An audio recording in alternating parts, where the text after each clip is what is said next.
Assalamualaikum warahmatullahi wabarakatuh.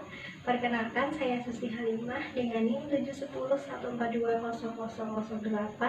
dari Prodi Pendidikan Ekonomi Pendidikan Administrasi Perkantoran. Di sini saya akan memerankan sebagai seorang guru yang mengajar secara profesional. Assalamualaikum warahmatullahi wabarakatuh. Selamat pagi anak-anak, bagaimana kabarnya? Waalaikumsalam warahmatullahi wabarakatuh. Selamat pagi, alhamdulillah baik Bu. Baik, hari ini kita akan belajar mengenai materi baru, yaitu kebijakan moneter dan kebijakan fiskal.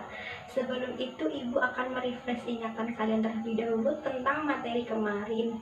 Apakah ada yang ingat pertemuan kemarin kita membahas materi apa? Saya Ibu. Di pertemuan kemarin, Ibu menjelaskan tentang indeks harga dan inflasi. Ya, bagus sekali jawaban dari Dita.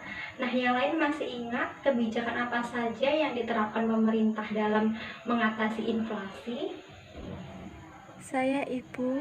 Kebijakan yang diterapkan pemerintah dalam mengatasi kebijakan inflasi yaitu kebijakan moneter, kebijakan fiskal, kebijakan pasar terbuka, kebijakan diskonto, kebijakan giro wajib minimum, pengeluaran pemerintah yang dikurangi, dan peningkatan tarif pajak.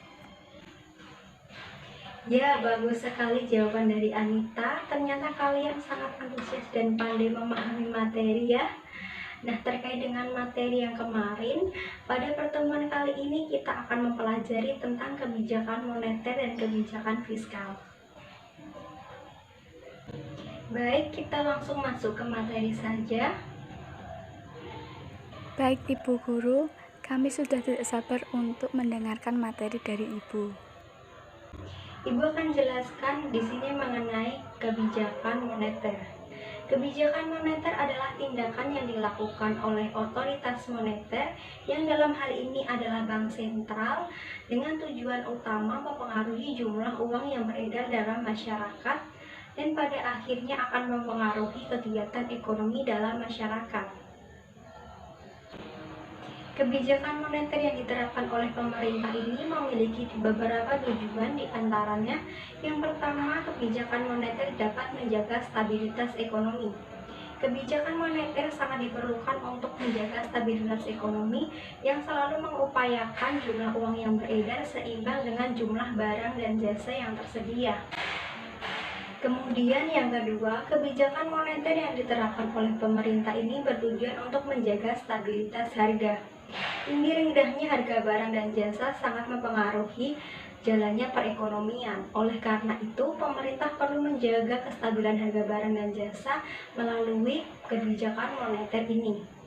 Jika harga terlalu tinggi, pemerintah bisa mengurangi jumlah uang yang beredar di masyarakat, demikian pula sebaliknya. Yang ketiga, kebijakan moneter bertujuan untuk meningkatkan kesempatan kerja, yaitu pemerintah menetapkan kebijakan moneter melalui mengatur jumlah uang beredar di masyarakat sehingga perekonomian akan menjadi stabil. Yang keempat, kebijakan moneter memiliki tujuan untuk memperbaiki posisi neraca perdagangan dan neraca pembayaran. Kebijakan moneter yang diambil yaitu dengan menjalankan kebijakan devaluasi atau menurunkan nilai mata uang dalam negeri terhadap nilai mata uang asing. Untuk yang selanjutnya yaitu ada dua jenis kebijakan moneter yang diterapkan oleh pemerintah, yaitu kebijakan uang ketat atau tight money policy dan kebijakan uang longgar atau easy money policy. Kebijakan uang ketat atau tight money policy adalah kebijakan bank sentral untuk mengurangi jumlah uang beredar di masyarakat. Sedangkan kebijakan uang longgar atau easy money policy adalah kebijakan bank sentral untuk menambah jumlah uang beredar di masyarakat.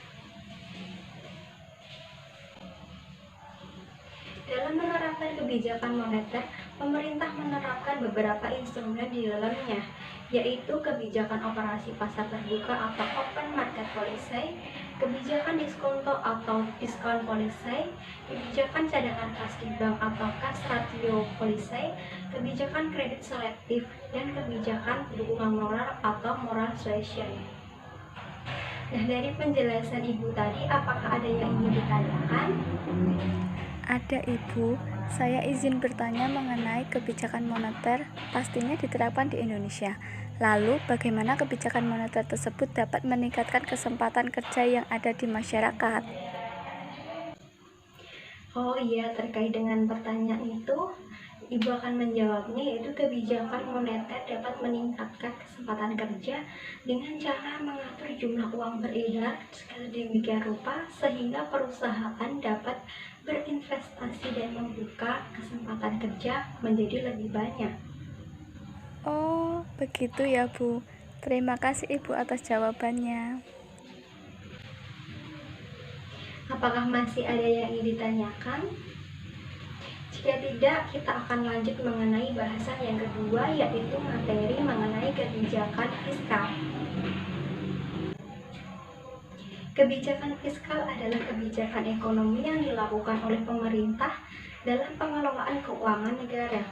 Kebijakan fiskal sendiri terbatas pada sumber-sumber penerimaan dan alokasi pengelolaan negara yang tercantum dalam APBN dan bertujuan untuk mengarahkan kondisi perekonomian menjadi lebih baik. Tujuan dari kebijakan fiskal yang dilakukan oleh pemerintah adalah untuk memperbaiki keadaan perekonomian, meningkatkan kesempatan kerja, menjaga stabilitas harga-harga secara umum dan laju inflasi, serta meningkatkan distribusi pendapatan nasional. Dalam melaksanakan kebijakan fiskal, pemerintah menerapkan beberapa instrumen yang digunakan, yaitu melalui sistem perpajakan, politik anggaran, dan pinjaman pemerintah. Selain itu, ada beberapa jenis kebijakan anggaran yang diterapkan pemerintah, yaitu ada anggaran berimbang, anggaran dinamis, anggaran defisit, dan anggaran surplus. Nah, dari penjelasan Ibu tadi, apakah ada yang ditanyakan? Ada Ibu, saya izin bertanya. Seringkali di kehidupan saya dengar istilah devaluasi dalam kebijakan fiskal. Lalu apa yang dimaksud devaluasi itu, Ibu?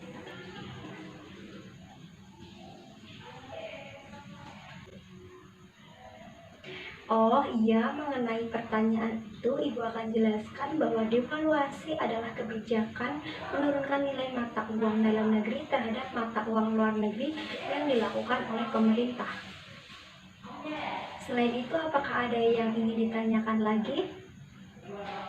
Kalau dari saya cukup, Ibu. Dari saya juga cukup, Ibu.